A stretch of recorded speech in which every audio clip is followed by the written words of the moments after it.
नमस्कार, penalty corner में आपका स्वागत है। आज की सबसे बड़ी राजनीतिक खबर तो है भारतीय जनता पार्टी में कैलाश मेघवाल जैसे दिग्गज नेता की 4 दशक से भी लंबी पारी समाप्त हो गई। उन्हें भारतीय जनता पार्टी की प्राथमिक सदस्यता से निलंबित कर दिया गया। अनुशासन समिति ने यह फैसला किया। लगभग 10-12 दिन पहले कैलाश मेघवाल ने केंद्रीय मंत्री अर्जुन राम मेघवाल पर कुछ आरोप लगाए थे। पार्टी ने अनुशासनहीनता का मामला मानते हुए नोटिस दिया था। 10 दिन में उन्हें जवाब देना था। कैलाश मेघवाल ने जवाब नहीं दिया। पार्टी ने उनके खिलाफ कार्रवाई करते हुए उन्हें प्राथमिक सदस्यता से निलंबित कर दिया। कैलाश मेघवाल ने कहा है कि वो शाहपुरा यानी भीलवाड़ा, जो अब शाहपुरा जिला हो गया है, इसलिए वो उसे भीलवाड़ा जिले का शाहपुरा नहीं कह सकते, अब शाहपुरा ही है, वो वहां से चुनाव लड़ेंगे। अभी विधायक हैं इस वक्त वहां से भारतीय जनता पार्टी के। और कैलाश मेघवाल ने कहा है कि उनके पास सारे सबूत हैं जो उन्होंने आरोप लगाए उनके लिए, और उन आरोपों को लेकर चुनाव आयोग को चिट्ठी लिखेंगे। खास बात यह है कि कैलाश मेघवाल ने ये प्रमुख बात कही है कि भारतीय जनता पार्टी के भीतर 2018 से गुटबाजी चल रही है। 2018 के चुनाव में पहले ही कह दिया गया था वसुंधरा जी का फेस नहीं होगा चुनाव में, मुख्यमंत्री पद की दावेदार नहीं होंगी वो, इसीलिए हारे। और आगे भी धीरे धीरे गुटबाजी करके कैलाश मेघवाल जैसे लोगों को और वसुंधरा जैसे के समर्थक लोगों को एक एक करके निपटाया जा रहा है, ऐसा उनका कहना है। कैलाश मेघवाल वो व्यक्ति हैं जो 77 में राजनीति में आए। आप राजनीति में तो पहले ही आ गए थे, लेकिन 77 में एमएलए बने। जनता सरकार जब बनी पहली गैर कांग्रेसी सरकार केंद्र में, तब विधानसभा चुनाव जीत कर आए राजसमंद से। 80 में वो अजमेर से जीते। अजमेर पूर्व सीट होती थी उस समय। अगला चुनाव वो अजमेर से हार गए थे, पर इसके बाद वो दूसरी जगह गए। और उनमें यह विशेषता हासिल है उनको कि जिस जालोर का उन्होंने कभी पता रास्ता नहीं देखा, वहां जाकर वो केंद्रीय मंत्री बूटा सिंह गृह मंत्री थे, उनको चुनाव हरा के आ गए लोकसभा का। निवाई में आकर टोंक जिले में विधानसभा चुनाव जीत लिया, टोंक का सांसद बन गए। फिर भीलवाड़ा के शाहपुरा में चले गए, वहां से विधायक बन गए। कहीं भी जाते हैं उनको चुनाव लड़ने की कला आती है, भाषण देने की कला में बहुत ही निपुण है और लॉजिकल बात करते हैं वो, इसमें कोई दो राय नहीं। अधिवक्ता भी रहे हैं और सुखाड़े जी के जमाने से राजनीति में रहे हैं। उदयपुर की राजनीति से निकले हुए व्यक्ति हैं। बहुत छोटे थे सुखाड़े जी के जमाने में वो, लेकिन तब से राजनीति की उन्होंने शुरुआत की थी। अब कैलाश मेघवाल ने क्या कहा, पहले तो वो सुन लेते हैं, फिर सुनते हैं कि अनुशासन समिति के जो प्रवक्ता हैं, मुखिया हैं ओंकार सिंह लखावत, उन्होंने क्या कहा। ये 2 बातें सुन लेते हैं। ये बात मैं आपको खास तौर बताना चाहता हूं कि यही कैलाश मेघवाल 80 में जब चुनाव लड़ रहे थे अजमेर पूर्व से, तो यही ओंकार सिंह लखावत कैलाश मेघवाल के चुनाव के संचालन में लगे हुए थे।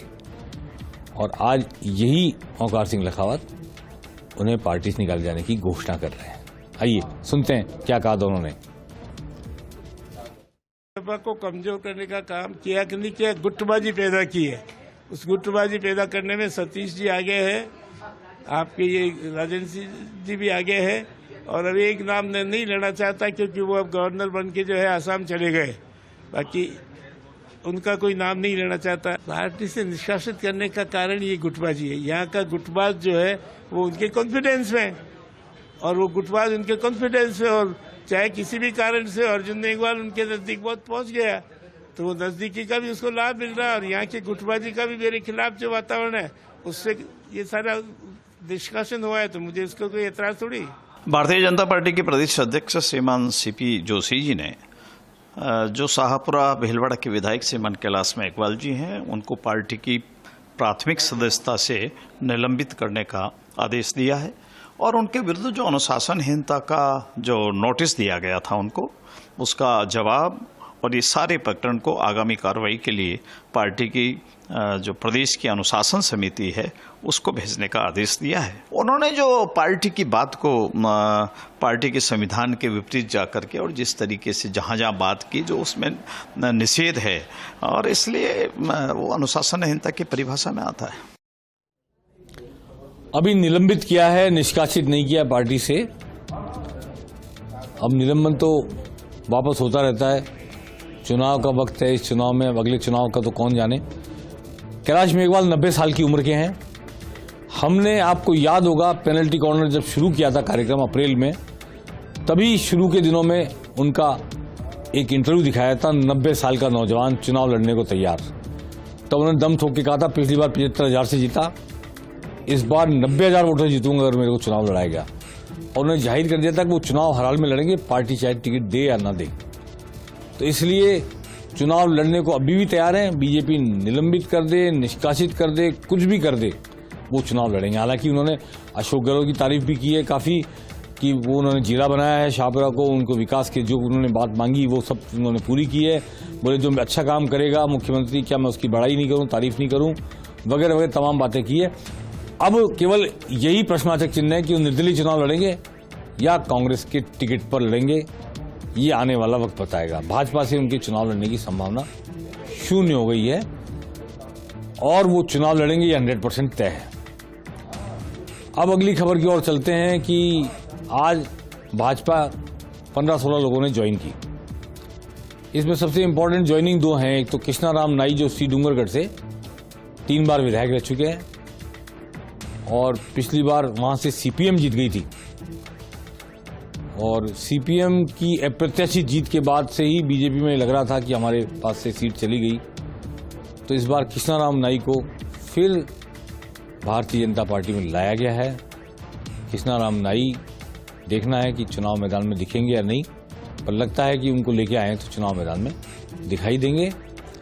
और एक और इम्पोर्टेंट जो एंट्री है जिसका मैं जिक्र करना चाहता हूं, भैरव सिंह शेखावत के जमाने में एक राज्य मंत्री थी, कानून राज्य मंत्री शशि दत्ता, निर्दलीय चुनाव जीत के आई थी। मात्र 17% वोट से टीबी से चुनाव जीती थी। वोट 17% आए थे उनके कुल, लेकिन वो 5 एंगुलर फाइट में थी, जीत कर आई। भैरव सिंह शेखावत के पास 93 विधायक थे। 101 करने में जो 7-8 लोग काम आए उनमें वो भी एक थी निर्दलीय विधायक, और उनको राज्य मंत्री बनाया गया था। उनकी बेटी मुकुल चौधरी, जो आईपीएस पंकज चौधरी की पत्नी भी है, मुकुल चौधरी ने चुनाव लड़ा था लोकसभा का पिछली बार 2019 में, और चुनाव लड़ा था जोधपुर सीट से बसपा की टिकट पर। अब उन्होंने बसपा के टिकट को छोड़कर के भाजपा का दामन थाम लिया है। और भाजपा में वो कहां से चुनाव लड़ती हैं, क्या अपनी मां की पुरानी सीट पर जाएंगी या जोधपुर में किस सीट पर लड़ेंगी, या क्या अशोक गहलोत के खिलाफ भाजपा उनको उतारेगी, ये देखने वाली बात होगी। लेकिन उनका आना इम्पोर्टेंट है, सिग्निफिकेंट है, क्योंकि वो शशि दत्ता की बेटी तो हैं ही, साथ ही एक आईपीएस जो काफ़ी चर्चा में रहे हैं, पंकज चौधरी, विवादास्पद भी रहे हैं, उनकी पत्नी भी हैं वो। तो इसलिए उनकी एंट्री के कई मायने हैं। आने वाला वक्त बताएगा कि कहाँ से मैदान में उतरेंगे। आइए सुनते हैं क्या कहा पार्टी ज्वाइन करने के बाद कृष्णा राम नाई ने, और क्या कह रहे हैं हमारे अरुण सिंह, प्रदेश के प्रभारी राष्ट्रीय महामंत्री। बिल्कुल भारतीय जनता पार्टी ने ज्वाइन कर दी। भारतीय जनता पार्टी मेरी माँ है, इसलिए आज दोबारा ज्वाइन कर ली। अच्छे रहेगा यदि पार्टी टिकट देगी तो पानी और बिजली हमारे क्षेत्र में बहुत कमी है, उसकी पूर्ति करेंगे, और जो भी विकास का काम अच्छे से अच्छा होगा वो विकास का काम करेंगे। तो वो नेता तो वो यही किए, और उनका बल्कि राजस्थान की जनता में उसकी बहुत बड़ी पहचान है। इसलिए बड़ी कठिन परिस्थिति है, उसमें अब नेता आ रहे हैं जा रहे हैं, तो इसलिए टक्कर तो होगी, लेकिन बिरसुंदा को घोषित करने में कोई ऐसी स्थिति नहीं बनेगी कि भाई कंट्रोल नहीं हो। राजस्थान बिल्कुल बीजेपी का कंट्रोल हो जाएगा और राज विजयी का बन जाएगा। मित्रों, भारतीय जनता पार्टी का परिवार आज और बड़ा है। लगातार भारतीय जनता पार्टी राजस्थान में ज्वाइनिंग का सिलसिला पिछले 6 महीने से चलता आ रहा है। आपने अनेकों अवसरों पर देखा समाज के प्रबुद्धजन, कांग्रेस पार्टी के वरिष्ठ नेता, बहुजन समाजवादी पार्टी के नेता सभी भारतीय जनता पार्टी को ज्वाइन कर रहे हैं और भारतीय जनता पार्टी राजस्थान का परिवार निरंतर बढ़ रहा है। आप सभी को ज्वाइन करने से एक बात तो स्पष्ट है कि प्रदेश में 2023 के विधानसभा चुनाव में भारतीय जनता पार्टी को ऐतिहासिक विजय हासिल होनी है। ऐतिहासिक विजय इस बार हासिल होगी। और एक खबर ये कि कल हनुमान बेनीवाल जयपुर में हुंकार रैली करेंगे। इस बार की जयपुर की उनकी हुंकार रैली का पर्पज है छात्र संघ चुनावों को वापस करवाना, जो बंद कर दिए सरकार ने, रोक दिए हैं। उन छात्र संघ चुनावों की वापसी के लिए वो अभियान चला रहे हैं पूरे प्रदेश में और कर विद्याधर नगर स्टेडियम में वो 14 सितंबर को बड़ी रैली करने वाले हैं और छात्रों को पूरे प्रदेश भर से वो वहां बुला रहे हैं और इस रैली के माध्यम से वो शक्ति प्रदर्शन भी करेंगे, राजनीतिक ताकत इकट्ठा भी करेंगे, दिखाएंगे भी और छात्र संघ चुनावों की मांग करेंगे वापस से करने की। तो देखना है कि कल जो रैली होगी उससे क्या संदेश जाएगा, क्या हनुमान बेनीवाल अपनी ताकत का प्रदर्शन करने में सफल होंगे। इस बीच ये खबर जो पिछले दिनों पेनल्टी कॉर्नर नहीं होने से आपके सामने मैं जिक्र नहीं कर पाया था कि ज्योति मिर्धा ने ज्वाइन की है, बीजेपी सांसद रही है नागौर से, नासुराम मिर्धा की पोती।